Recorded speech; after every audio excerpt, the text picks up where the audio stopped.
Shalom saudaraku di dalam Tuhan, apa kabar hari ini?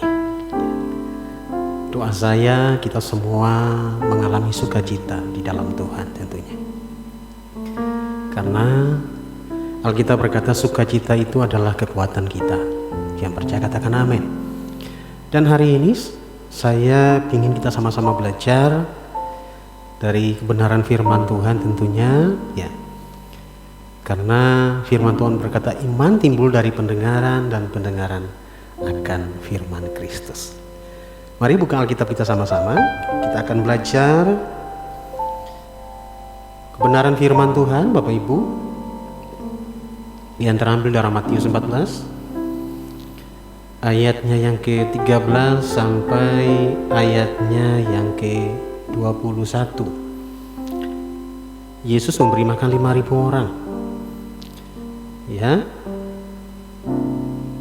kalau kita belajar ini, nanti kita akan baca, Bapak Ibu baca di rumah.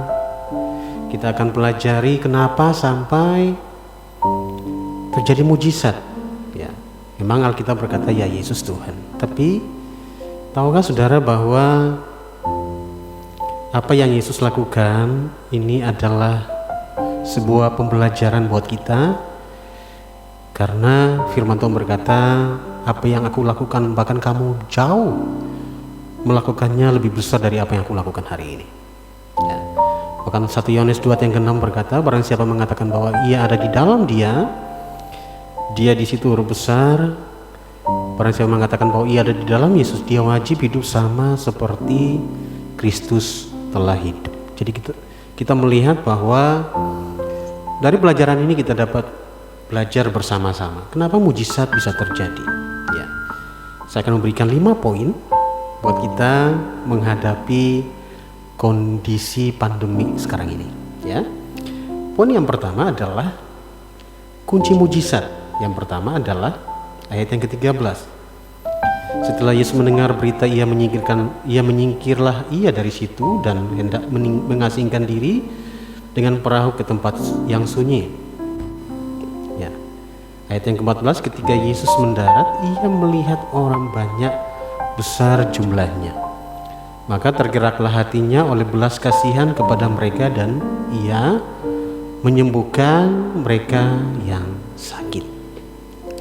Poin yang pertama, kalau kita mau melihat mujizat Tuhan terjadi atas kehidupan kita, poin yang pertama adalah tetaplah ikut Tuhan.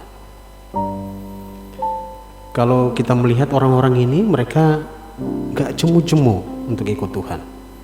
Ya, mungkin dengan motivasi yang lain, tapi kita melihat ini sebuah hal yang baik. Ya, pada saat mereka ikut Tuhan, sehingga Yesus melihat mereka dan ada belas kasihan. Ya, bagaimana belas kasihan itu ada atas kehidupan kita kalau kita gak mau ngambil komitmen untuk mengiring Tuhan dalam kondisi apapun. Mari ya Bapak Ibu yang Tuhan Yesus kasihi, di hari ini saya mengajak kita untuk apapun kondisi yang kita alami, apapun pergumulan yang kita alami, apapun masalah yang kita alami, tetaplah mengikut Tuhan. Tetaplah berjalan di dalam rencana Tuhan. Tetaplah berjalan di dalam kehendak-Nya Tuhan. Karena saya percaya pada waktu kita terus melangkah di dalam rencana Tuhan, kita terus melangkah di dalam firman Tuhan, maka firman Tuhan berkata ada belas kasihan Tuhan menyertai mereka. Kita melihat Yesus pada saat dia melihat mereka mengikut dia, muncullah belas kasihan Tuhan yang besar. Hari ini saya berdoa apapun kondisi Anda hari ini, tetaplah mengiring Tuhan. Apapun kondisi Anda yang Anda alami hari ini, tetaplah mengikuti Yesus. Ya, seperti kata lagu, mengikuti Yesus keputusanku. Artinya, kalau kita sudah mengatakan kita mau mengikuti Yesus, itu adalah keputusan kita. Ya. Dan saya percaya pada saat kita melangkah mengikut Tuhan, maka ada belas kasihan Tuhan menyertai kita. Yang percaya katakan amin. Kemudian poin yang kedua, kenapa terjadi mujizat Tuhan? pada saat ini, pada saat itu. Yang kedua adalah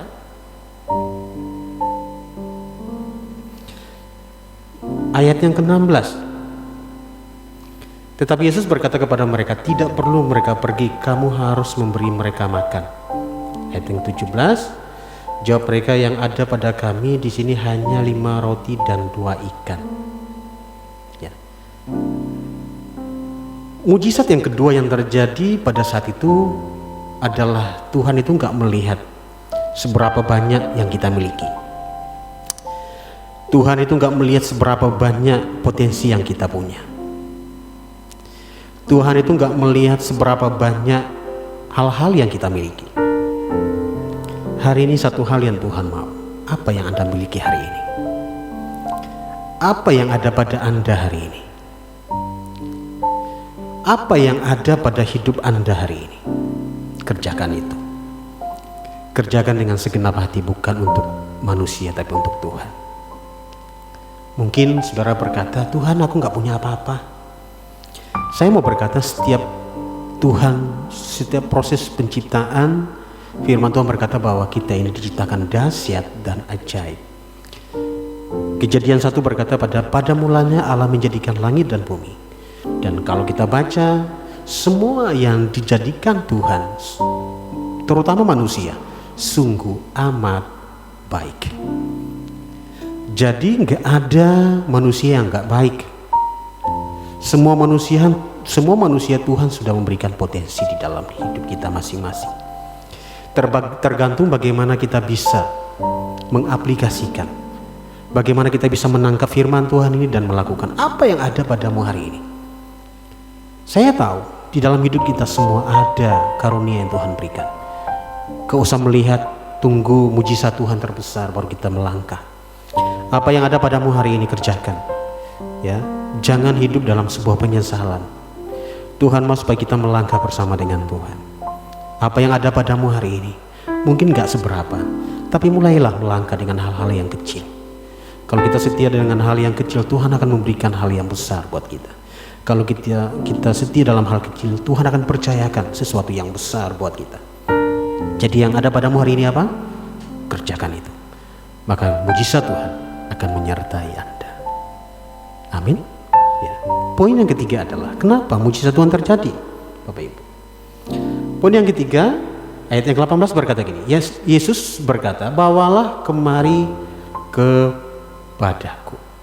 Poin yang ketiga adalah apapun yang poin yang keempat, poin yang ketiga, Poin yang ketiga adalah,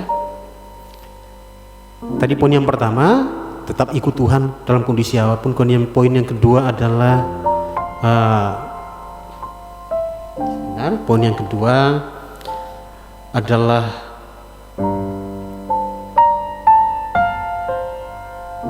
apa yang ada padamu, lakukan itu.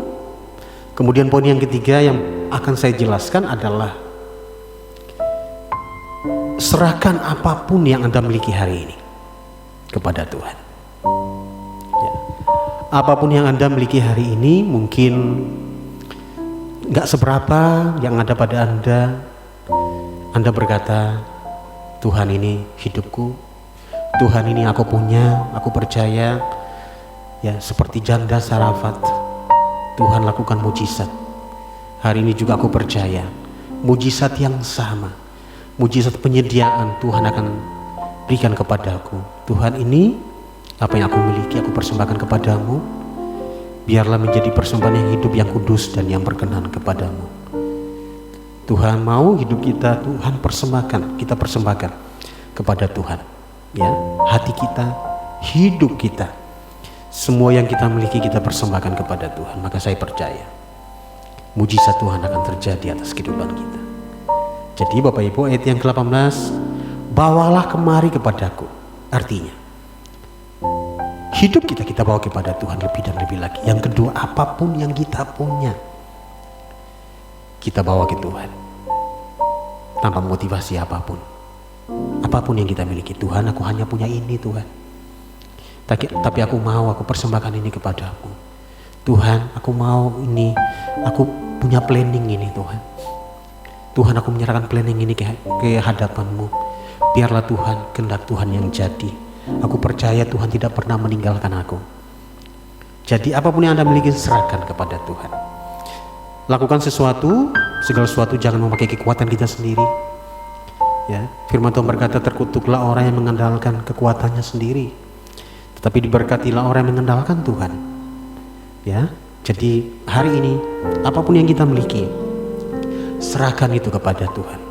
Maka saya percaya mujizat Tuhan akan terjadi atas kehidupan kita. Yang percaya katakan amin. Kemudian poin yang keempat, ya. Poin yang keempat adalah yang ke-19.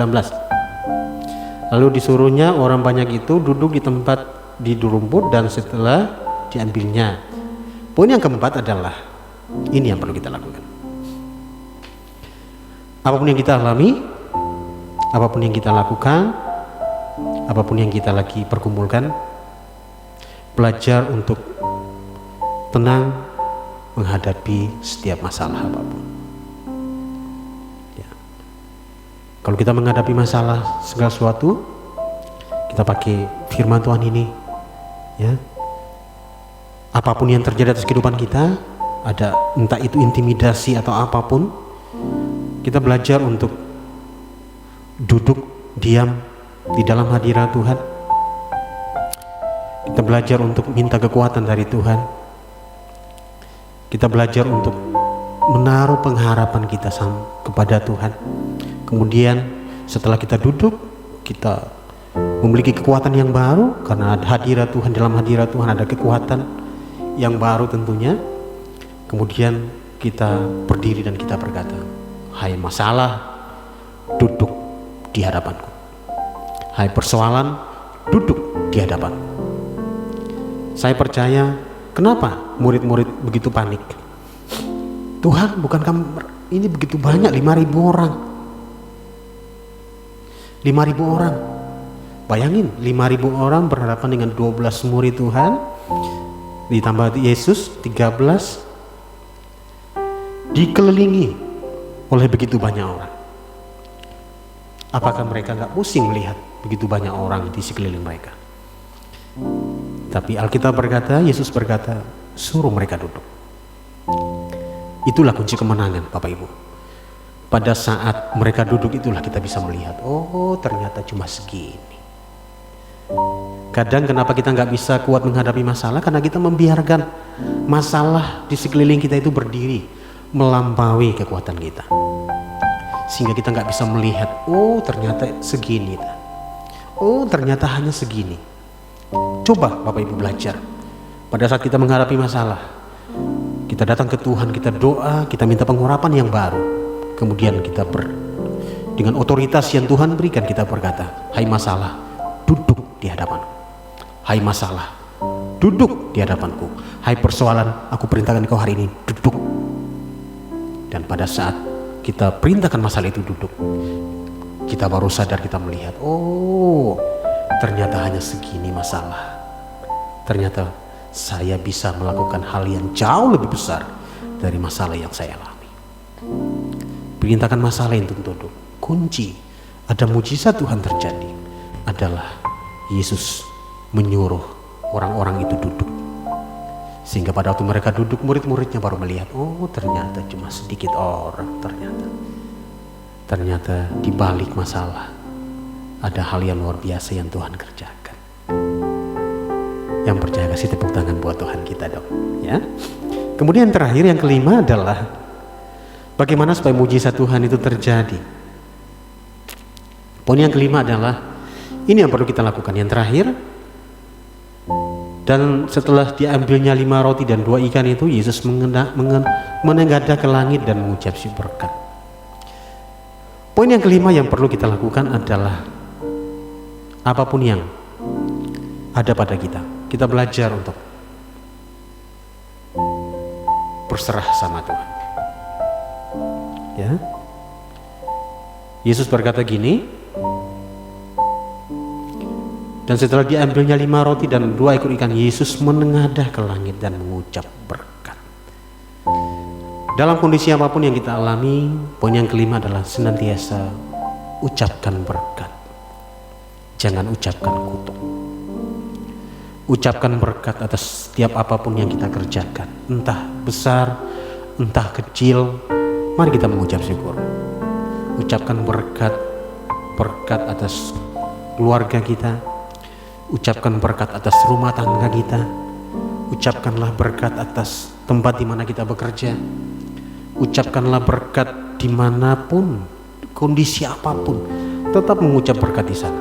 Maka saya percaya ada mujizat Tuhan terjadi. Tapi Pak, pemimpin saya itu loh kayak gitu. Ya. Ayo belajar untuk apapun kondisi pemimpin Anda atau orang-orang terdekat Anda. Belajar memberkati mereka dalam kondisi apapun. Memang sakit, tapi segala sesuatu yang dilakukan dengan ikhlas, itu berkat akan kembali ke kita. Ya, firman Tuhan berkata cukup jelas. Ya, bahwa Tuhan itu mampu melakukan apa yang Tuhan ingin lakukan kepada kita. Tapi ada tindakan, kita harus melakukan kebaikan untuk orang-orang sekitar kita. Saya percaya kalau kita memberkati orang-orang sekitar kita, kita mengucap berkat buat keluarga kita, buat rumah tangga kita, buat istri anak-anak kita, maka dengan sendirinya mujizat Tuhan itu akan terjadi atas kehidupan kita. Ya, jadilah berkat mulai dari Yerusalem, Yudea, Samaria, dan lain sebagainya. Ya, artinya Yerusalem itu berbicara tentang keluarga kita. Jadilah berkat buat keluarga. Jadilah berkat buat keluarga besar Anda. Ya, maka mujizat Tuhan akan terjadi atas kehidupan kita. 5 poin ini adalah dasar supaya kita terus diberkati di dalam segala kondisi yang kita alami hari ini. Mari kita berdoa. Apapun kondisi Anda hari ini, saya percaya Tuhan tidak pernah meninggalkan kita. Tuhan akan terus berkarya atas kehidupan kita. Tuhan akan melakukan banyak hal atas kehidupan kita. Tetaplah semangat di dalam Tuhan. Tetaplah lakukan yang terbaik tentunya buat Tuhan. Tetaplah mengiring Tuhan dalam segala kondisi dan situasi yang kita alami. Tetaplah di dalam Tuhan dan kita merintahkan untuk setiap masalah duduk di hadapan kita. Maka kita akan melihat pelangitnya Tuhan yang cukup indah ada di hadapan kita. Mari kita berdoa. Tuhan, terima kasih untuk hari ini. Hamba berdoa memberkati setiap orang yang hari ini mendengarkan firman ini. Tuhan, aku berdoa di dalam nama Yesus. Ini bukan kondisi-kondisi yang baik buat kita, tapi kami percaya satu hal, Tuhan tidak pernah meninggalkan kami. Aku berdoa hari ini buat setiap orang, setiap yang ada yang mendengarkan firman Tuhan ini. Tuhan, aku berdoa Tuhan, biarlah berkat Allah, berkat sukacita, damai sejahtera melampaui segala akal menyertai mereka. Tuhan, bawa mereka semakin melekat kepada hati-Mu Tuhan. Aku berdoa mulai hari ini Tuhan, ada komitmen yang baru di hadapan-Mu. Ada pengharapan yang baru, yang lahir dari hati yang baru. Aku berdoa di dalam nama Yesus, setiap orang-orang yang memiliki kelemahan hari ini Tuhan, sudah mulai jauh dari Tuhan, aku berdoa di dalam nama Yesus, Tuhan pulihkan. Tuhan bangkitkan mereka. Yang lemah Tuhan berikan kekuatan. Yang sakit Tuhan berikan kesembuhan. Yang terbeban berat Tuhan memberikan kelepasan. Dan yang dalam kelemahan Tuhan memberikan kekuatan yang baru. Aku berdoa hari ini Tuhan, biarlah anugerah Tuhan melimpah atas kehidupan mereka. Tutup bungkus mereka dengan kuasa darah-Mu. Apapun yang mereka kerjakan, Tuhan buat berhasil. Terima kasih Tuhan untuk firman-Mu. Meteraikan firman Tuhan dalam kehidupan kami, yang setiap kami yang mendengarkan. Biarlah kami tahu Tuhan, Tuhan menyertai kehidupan kami. Terpujilah nama-Mu Tuhan. Di dalam nama Tuhan Yesus kami berdoa. Haleluya. Amin. Jangan lupa saudara, kalau saudara diberkati, jangan lupa bagikan ini kepada saudara-saudara seiman yang lain. sehingga bukan saja saudara diberkati, tapi orang lain juga diberkati. Jangan lupa, kalau saudara diberkati, tekan like-nya, kemudian subscribe-nya juga saudara ini, sehingga ada video-video yang baru saudara akan tidak terlewatkan. Oke, itu saja Bapak Ibu. Doa saya semua yang terbaik Tuhan berikan buat Anda. Sukses selalu, Tuhan Yesus